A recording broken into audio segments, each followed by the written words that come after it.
Yo WhatsApp legends, thank you so much for joining me, you are absolutely legends. तो आज है 26 जुलाई, के S A time 9:31 PM। तो ये एक मार्केट अपडेट है, अर्जेंट मार्केट अपडेट। मैं आपके सामने जो है ये स्टोरीज़ पे नहीं बता सकता सारा कुछ, तो मैंने सोचा कि मैं एक वीडियो अपडेट आपके साथ शेयर कर लेता हूं ताकि आपको एक पूरा सिनेरियो समझ आ सके कि क्या हो रहा है इस वक्त। आपको प्रॉफिट बुकिंग करनी चाहिए, क्या करना चाहिए, एंट्रीज लेनी चाहिए, नहीं लेनी चाहिए। सबसे पहली चीज़ ये है कि आपने देखा कि जो गैलेक्सी है उन्होंने तकरीबन $9 बिलियन के BTC जो है वो कल सेल किए। ऑलमोस्ट 80,000 BTC जो है वो मार्केट से सेल ऑफ हुए, जिसकी वजह से आपने देखा कि जो बिटकॉइन है, अगर आप जाके देखें तो बिटकॉइन तकरीबन आपने देखा कि 119,000 से आके गिरा है, तकरीबन 4% जो है BTC में ड्रॉप आया और हम 114 तक जो है आके गिरे। ठीक है, और जिसकी वजह से मेरा यहाँ बायस मार्केट को लेके बुलिश था, बट ये इस न्यूज़ ने जो है वो आपने देखा कि अचानक से सेल ऑफ किया। तो यही मैं आपको कहता हूँ कि टेक्निकल से ज़्यादा फंडामेंटल मार्केट में यही चीज़ मैं आपको समझा रहा था कि एक चीज़ सपोर्ट पे है और वहाँ पे कोई न्यूज़ आ जाती है तो फिर आप क्या करोगे, क्या सपोर्ट वो बरकरार रहेगी या नहीं रहेगी। यही बेस्ट एग्जाम्पल है आपके लिए। ठीक है, जब ये आपके पास फंडामेंटल न्यूज़ आई और आपने देखा मार्केट गिर गई, बेशक जितनी मर्जी सपोर्ट थी, वॉल्यूम एरिया लो था, हाई था, जो भी, तो टेक्निकल्स अपनी जगह, बट फंडामेंटल्स आपने अपने जहन में लाजमी रखने होते हैं। इसके बगैर मार्केट को आप इसका एनालिसिस नहीं कर सकते। ठीक है, अच्छा, अब यहाँ पे आपने देखा कि BTC जो है,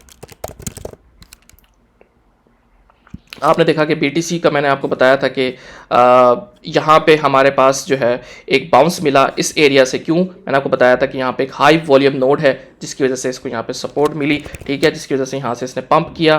तो अब करंटली जो है आपने देखा वैल्यू एरिया लो रिक्लेम हुआ, उसके बाद POC टैप हुआ। अब हम पॉसिबल जो है हमारा वैल्यू एरिया हाई भी टैप हो सकता है। ठीक है, मैक्सिमम, लेकिन हो सकता है, मैं क्यों कह रहा हूँ ये हो सकता है, या यहाँ से भी हमें रिजेक्शन जो है मिल सकती है, यहाँ ये टैप भी हो सकता है। वो इसलिए, अगर मैं आपको टोटल पे जाके दिखाऊं, टोटल चार्ट पे, वहाँ पे थोड़ी चीज़ें जो है थोड़ी मेस्ड अप हुई हुई हैं। वो इस वजह से कि आपको मैं बताऊं, अगर कि यहाँ पे आप देख सकते हो कि 4 आवर पे अगर आप आओगे तो ये हमारे पास लो था 3.75 ट्रिलियन डॉलर का।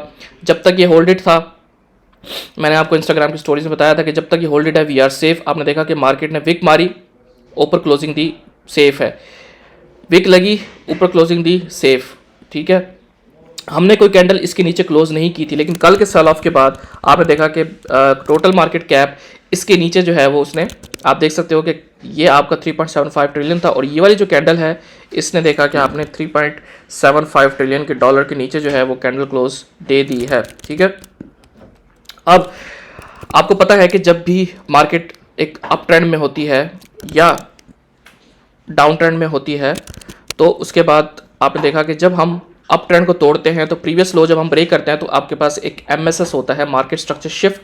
ठीक है, उस MSS के बाद आप उसको रिट्रेस करने जाते हो कहाँ तक, इस OB तक या गोल्डन पॉकेट तक। ठीक है, ये मैंने आपको कल भी बात समझाई थी लाइव सेशन में, जो इंस्पायर्ड एनालिस्ट के यूट्यूब चैनल में। तो आप हाई से लो तक फिफ्थ ड्रॉ करते हो तो हम या तो 0.7586 तक भी जा सकते हैं, गोल्डन पॉकेट से भी रिजेक्शन ले सकते हैं, या इस OB से जो है रिजेक्शन हम ले सकते हैं। ठीक है, जब हम MSS करते हैं तो आपने देखा कि हमने MSS किया, अब हम दोबारा रिट्रेसमेंट करने जा रहे हैं कहाँ तक। अगर आप हाई से लो तक फिफ्थ ड्रॉ करें तो आपको नजर आ रहा है कि हमें एग्जैक्ट रिजेक्शन कहाँ से मिल रही है, गोल्डन पॉकेट तक। तो हम इस 0.7586 तक फिफ्थ तक भी जा सकते हैं या इस OB तक भी जा सकते हैं, यानी यहाँ से हमें रिजेक्शन मिल सकती है। तो ये आपके पास एक स्ट्रॉन्ग OB है, या ये वाला जो OB है यहाँ से भी हमें जो है रिजेक्शन मिल सकती है, और या हम थोड़ा सा और ऊपर जा सकते हैं। अगर आप इसको 15 मिनट चार्ट पे जाके देखें तो यहाँ पे एक लिक्विडिटी बिल्डअप हो रही है। ठीक है, आप यहाँ देख सकते हो कि लिक्विडिटी बिल्डअप हो रही है, थोड़ी सी मार्केट इसको स्वीप करने के लिए ऊपर जाएगी, यहाँ से रिजेक्शन लेगी और उसके बाद हम नीचे जा सकते हैं। ठीक है, सो ये कंसर्निंग बात है मेरे लिए। तो टोटल पे अभी तक कोई जो है वो एक क्लैरिफिकेशन नहीं है, और यही चीज़ मैंने अपने इंस्टाग्राम स्टोरीज में भी पोस्ट की है और अपने HK वाले चैनल में भी यहाँ पोस्ट की है। मैंने आपको बताया है कि I have a great month and I am not risking my profits by placing bids at levels I don't think are good. If price comes down to key support resistance or take out major liquidity levels, then I will get involved. ठीक है, otherwise ये बेवकूफ़ी होगी कि मैं यहाँ FOMO में आके एंट्रीज ले लूँ। तो जो आपको यही ध्यान रखना है कि अगर आपको मार्केट अच्छा मौका नहीं दे रही ठीक है। तो आपको वेट करना चाहिए, पेशेंस सबसे अच्छी चीज़ है। मार्केट यहाँ से ऊपर चली जाती है, आई डोंट केयर, बट मेरा जो प्लान है मैं उसको फॉलो करूँगा। यहाँ से मार्केट जहाँ भी ऊपर चली जाती है मैं दोबारा उसको रीअसेस करूँगा कि क्या हुआ है क्या नहीं, तो दोबारा हम कर सकते हैं। बट अगर यहाँ से मार्केट नीचे चलेगी तो मैं अपना कैपिटल ज़ाया कर दूंगा। तो बेहतर है, अगर आप प्रॉफिट नहीं बना सकते, ठीक है, वो एक अच्छी चीज़ होती है। अगर आपको प्रॉफिट नहीं बना, नो प्रॉब्लम, लेकिन आपका कैपिटल अगर ज़ाया हो जाए वो एक बड़ी प्रॉब्लम होती है। ठीक है, तो आपको यहाँ पे पेशेंस रखना चाहिए। ठीक है, मैंने अपनी पोजीशंस कुछ क्लोज की हैं क्योंकि हमें पता था कि रिट्रेसमेंट के लिए जाएंगे इस ओबी तक। ठीक है, पहला ओबी ये है, दूसरा ओबी ये है, थोड़ा सा ऊपर भी जा सकते हैं इस ओबी तक, क्योंकि आपको मैंने बताया कि वैल्यू एरिया हाई तक भी जा सकते हैं, जो आपका 119 120 वाला एरिया है।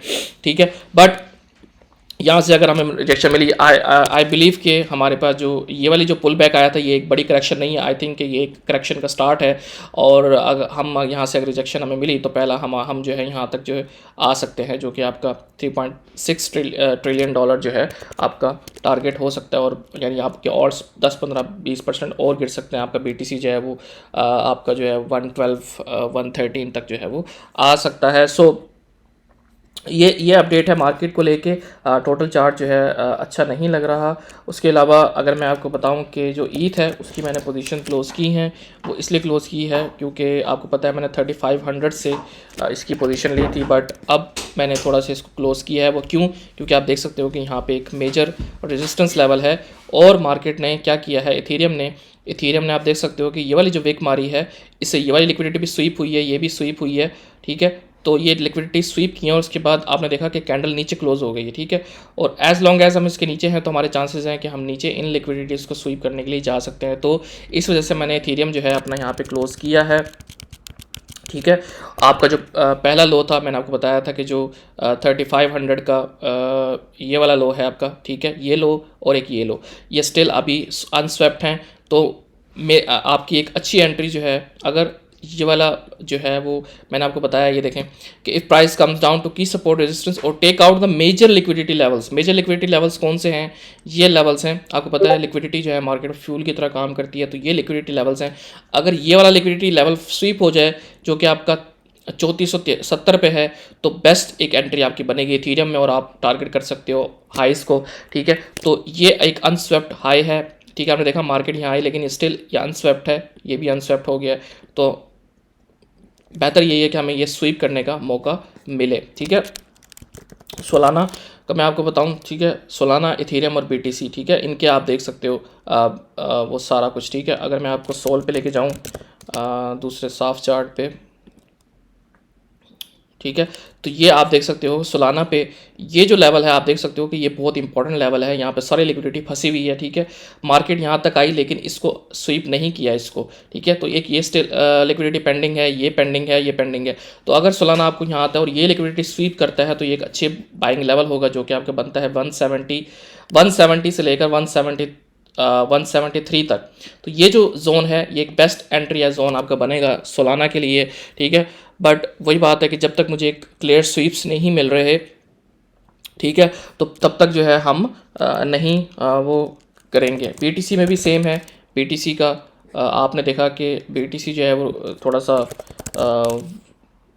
वैल्यू एरिया लो से ऊपर है, और आपका जो क्या कहते हैं POC भी टैप कर चुका है और POC को रिक्लेम करने की कोशिश कर रहा है, बट नहीं कर पा रहा फिलहाल। ठीक है, बल्कि किया है इसने रिक्लेम और रीटेस्ट कर रहा है, तो पॉसिबल हम वैल्यू एरिया हाई तक भी जा सकते हैं। और क्योंकि टोटल पे हमने रिट्रेसमेंट देनी है OB तक, तो मे बी जब टोटल पे हम ऊपर जाएंगे तो ये भी हमारा टैप हो सकता है। बट आपके जो परफेक्ट जोन्स बनेंगे, ठीक है, हमें 113 के नीचे यानी इसके नीचे, ठीक है, अगर आपको ये स्वीप मिलता है यानी कि दोबारा मार्केट 115 पे या 113 पे जो है आती है, तो आपके पास एक अच्छा जोन बनेगा बाइंग का। ठीक है, ये आपका लेवल है।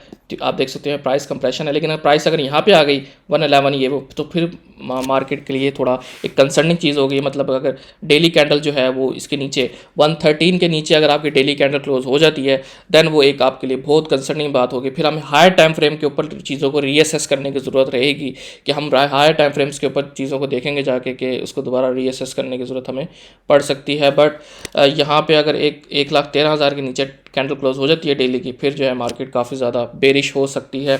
और यही कॉन्सेप्ट मैं आपको समझा चुका हूँ कि ब्रेकआउट हमारा यहाँ से स्टार्ट हुआ था जब ये सारी रैली आई है 1 लाख 10 से 1,11,12 के दरमियान। अगर मार्केट दोबारा इस रीजन में आ गई तो प्राइसेस अपने ओरिजिन में नहीं आती जहां से उन्होंने ब्रेकआउट किया होता है। अगर अपनी ओरिजिन में यहाँ पे वो वापस आ गई, ठीक है, तो वो एक मार्केट के लिए बहुत ज़्यादा एक डेंजरस सिचुएशन जो है वो हो सकती है। क्यों? फिर उसके बाद हम दोबारा से उसी रेंज में वापस आ सकते हैं जहाँ से हमारा ब्रेकआउट शुरू हुआ था। कौन सा शुरू हुआ था? अगर मैं आपको लेके चलूँ तो यहाँ पे हमारे पास मार्केट एक रेंज में थी। अगर हम दोबारा से इसी रेंज में आ गए 1,10,11 में, तो फिर चांसेस यही होंगे ये जो हमारा बॉक्स था, ये वाली रेंज प्रीवियस, इसी के अंदर हम दोबारा एक्सेप्टेंस ले लें और फिर हम जो है 90,000 और इन लेवल्स पे जो है 92,000 वाले लेवल पे आ सकते हैं। बट अगेन अगर हमें एक बुलिश सिनेरियो में रहना है तो मैक्सिमम जो है हमें एक 113 पे जो है विक लग जाए, ठीक है, और आपका इम्बैलेंस जो है वो फिल हो जाए ये वाला सारा, ठीक है, तो वो एक अच्छी एक साइन होगा। बट हमें 113 से नीचे नहीं जाना, 113 से नीचे कैंडल क्लोज नहीं करनी, ठीक है। सो ये मेरा प्लान है। स्टिल मार्केट में कोई इस तरह की अपॉर्चुनिटीज़ नहीं है जिससे जो है हम थोड़ा हमें कंफर्मेशन मिल सकें। वीकेंड भी है, मंडे ओपनिंग का भी वेट करना है। मंडे आपने देखा कि जो स्टॉक मार्केट है क्लोज़ है सैटरडे संडे को। मंडे से ओपनिंग होगी, उसके बाद देखेंगे कि मार्केट पे क्या इफेक्ट आता है। उस ऊपर से जो है मंथली क्लोजिंग भी आ रही है, उसके अलावा जो है 30th को आपकी मंथली क्लोजिंग भी है और 30th को आपको FOMC की मीटिंग भी है जो कि एक बड़ा इफेक्ट डालेगी मार्केट के ऊपर, ठीक है। होपफुली आपको चीज़ें समझ आई होंगी। तो सालाना इथेरियम के लेवल्स मैंने आपको बता दिए हैं। बाकी इंस्टाग्राम स्टोरीज़ पे मैं आपको अपडेट करता रहूँगा।